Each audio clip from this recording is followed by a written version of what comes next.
அனைவருக்கும் வணக்கம். 12th மேத்ஸ்ல exercise 1.1ல question number 11 பார்க்கலாம். Show that the relation R in a set A of a point of points in a plane given by R is equal to P, Q. Distance of point P from origin is same as distance of point Q from the origin. Is an equivalence relation.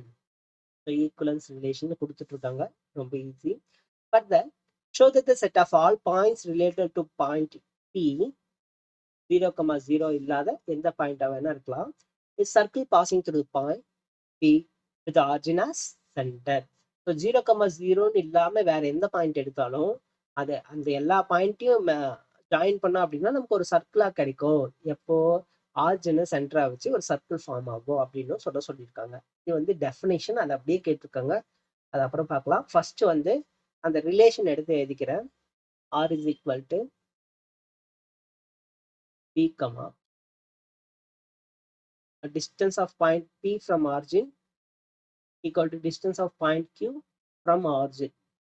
So ரெண்டு ஈக்குவலா இருக்கு அப்படின்னு சொல்லியிருக்காங்க. ஓகேவா? First symmetric reflexive. ரிஃப்ளெக்சிவ்ல என்ன பண்ணணும்? ஒரு element எடுக்கணும். P belongs to set of all points A. ஓகேவா? அடுத்து என்ன ப்ரூவ் பண்ணணும்?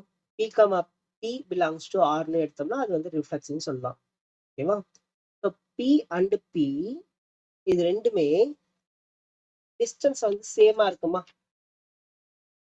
ஓகே, இது என்ன கண்டிஷன் கொடுத்துருக்காங்க? ஆர்ஜின்ல இருந்து டிஸ்டன்ஸ் சேமா இருக்கணும் அப்படின்னு சொல்லியிருக்காங்க. கரெக்டா? அப்போ Pன்ற ஒரு பாயிண்ட் ஆர்ஜின்ல இருந்து மெஷர் பண்ணும்போது என்ன டிஸ்டன்ஸ் இருக்கோ அதே டிஸ்டன்ஸ் தான் அதே Pன்ற பாயிண்ட்டை வச்சு மெஷர் பண்ணும்போது இருக்கும். கரெக்டா? இது கொஞ்சம் கன்ஃபியூஸ் பண்ற மாதிரி இருக்கா? இல்ல, P, ரெண்டுமே வந்து ஆர்ஜின்ல இருந்து சேம் டிஸ்டன்ஸா இருக்கும். புரியுதா? எப்படி எழுதலாம்னா P from the origin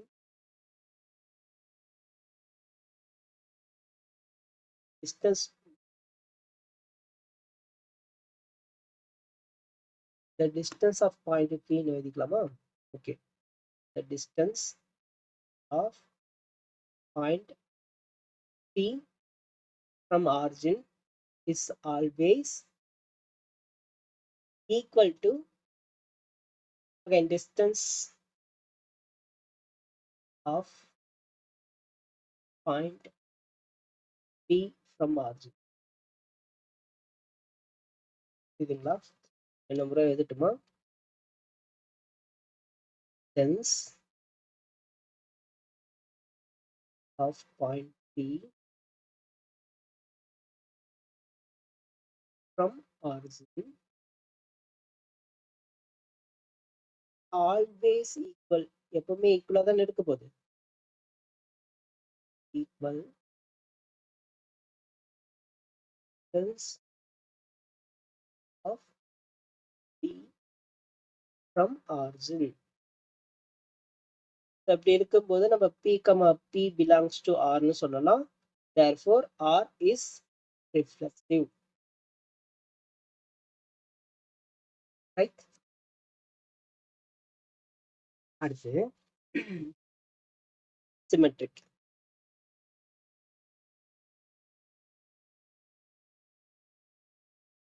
சிமெட்ரிக்ல என்ன பண்ணுவோம்? ரெண்டு எலிமெண்ட் எடுப்போம். இப்போ Pன்னு எடுத்தோம், அடுத்து P, Q ரெண்டு எலிமெண்ட் எடுத்துக்கலாமா? For all P, Q belongs to set A. First P, Q belongs to R அப்படின்ற மாதிரி எடுக்கணும். So P, Q belongs to R இருந்தது அப்படின்னா P and Q have same distance from origin. கரெக்டா? இந்த condition தானே கொடுத்துருக்காங்க. அப்ப நம்ம என்ன எடுக்கலாம்? Distance of P from the origin is same as distance of Q from origin. Sentence பெருசா போகுதா? Distance of point P from origin is equal to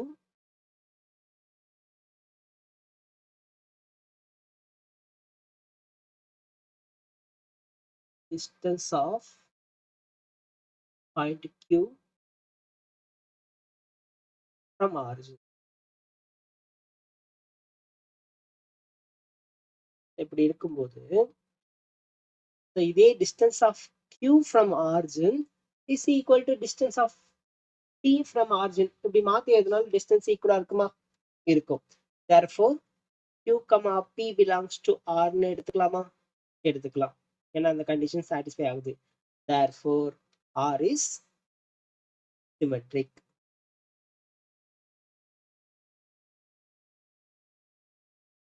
Transitive.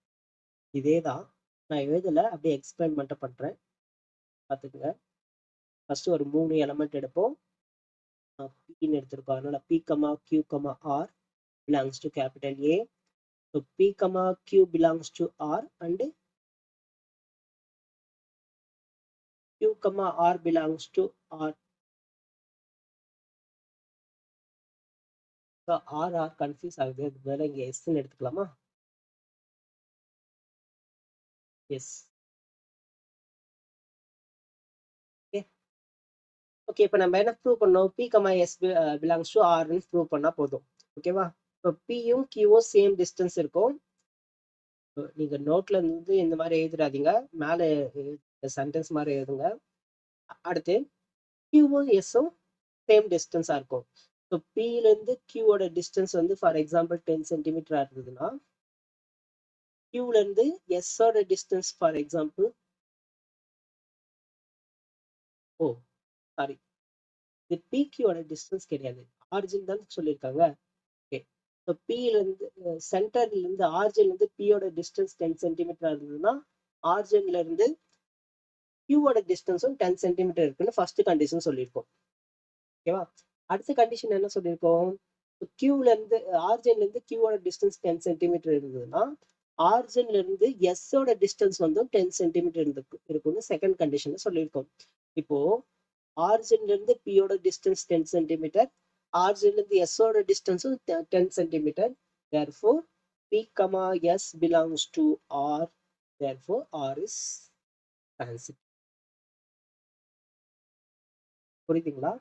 So சென்டென்ஸா எழுதணும் அப்படின்னா பாருங்க, distance of P from origin is equal to distance of Q from origin. இது first sentence. Second sentence இங்க Pக்கு பதிலா Sன்னு எழுதணும். ஓகேவா? அடுத்து தேர்ட் ஒன், இங்க Qக்கு பதிலா Pன்னும் இங்க Sக்கு S தான் வரணும். ஓகேவா? இந்த 3 சென்டென்ஸ் நான் எழுதல, சொல்லிட்டேன். இந்த 3 சென்டென்ஸ் இந்த இடத்துல எழுதிட்டு அதுக்கப்புறம் இதை எழுதிட்டு, இது கூட வேணாம், இதுதான் அந்த 3 சென்டென்ஸ்ல முடிஞ்சிடும். இது மட்டும் எழுதிட்டு அதுக்கப்புறம் இதை எழுதி முடிச்சிடலாம். ஓகேவா? ஆனா கொஸ்டின் வந்து இன்னும் முடியல. இன்னும் என்ன கேட்டிருக்காங்க பாருங்க. Further, so that the set of all points related to point P is not equal to 0,0. P வந்து ஆரிஜினா இருக்கக்கூடாதான். மாதிரி இருக்கும்போது எல்லா Pயோட பாயிண்ட்டும் கலெக்ட் பண்ணோம் அப்படின்னா நமக்கு ஒரு சர்க்கிள் ஃபார்ம் ஆகும்னு கேட்குறாங்க. இங்கே கீழே எழுதுறேன் பாருங்க. இது ஆரிஜின் 0,0ன்னு எடுக்கலாம். ஓகேவா? இங்க ஒரு பாயிண்ட் எடுக்கிறேன், ஃபார் எக்ஸாம்பிள் 10 சென்டிமீட்டர்.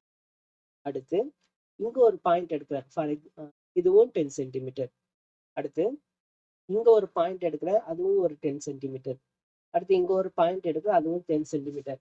இது போல இங்க 10 சென்டிமீட்டர் இருக்கிற டிஸ்டன்ஸ் எல்லாத்தையும் மெஷர் மார்க் பண்ணோம் அப்படின்னா நமக்கு ஒரு செட் ஆஃப் ஆல் பாயிண்ட்ஸ் கிடைக்கும். எல்லா பாயிண்ட்டையும் நம்ம ஜாயின் பண்ணோம் அப்படின்னா நமக்கு ஒரு சர்க்கிள் ஃபார்ம் ஆகும். கரெக்டா? ஓகே, இது புரியணும் அப்படின்னா டெஃபினிஷன் ஆஃப் சர்க்கிள் தெரியணும். டெஃபினிஷன் ஆஃப் சர்க்கிள் ஞாபகம் இருக்குங்களா? Set of all points which is equal in distance from R is called circle. இதுதான் சர்க்கிளோட டெஃபினிஷனே. So set of all points which is equidistant or equal in distance. The equidistance சொல்லுவாங்க, which is equidistance from origin is called circle. ஓகேங்களா? இந்த ஒரு fixed point, origin பதிலாக டெஃபினேஷன்ல fixed பாயிண்ட்னு வரும். ஓகேங்களா? ஒரு fixed point எடுத்துட்டு ஒரு 10 சென்டிமீட்டர்ல ஒரு பாயிண்ட் மெஷர் பண்றீங்க. மறுபடியும் இதே ஃபிக்ஸ்டு பாயிண்ட்ல இருந்து இன்னொரு பாயிண்ட், அதுவும் 10 சென்டிமீட்டர் தான் இருக்கணும். அதே போல நம்ம மெஷர் பண்ணி பாயிண்ட்டை மார்க் பண்ணிட்டே வந்தோம்னா அந்த மாதிரி எல்லா பாயிண்ட்டையும் ஜாயின் பண்ணா நமக்கு ஒரு சர்க்கிள் கிடைக்கும். அதுதான் டெஃபினேஷன் தான் எங்கேயும் கேட்டிருக்காங்க. அதை வந்து hence it is proved சொல்லி முடிச்சிருக்கேன். ஓகேவா? இந்த சென்டென்ஸ் எழுதணும், நான் எக்ஸ்பிளைன் பண்ணிட்டேன். வேணும்னா இந்த டெஃபினேஷன் எழுதியும் நீங்க ப்ரூவ் பண்ணிக்கலாம். ஓகேவா? Okay, thank you.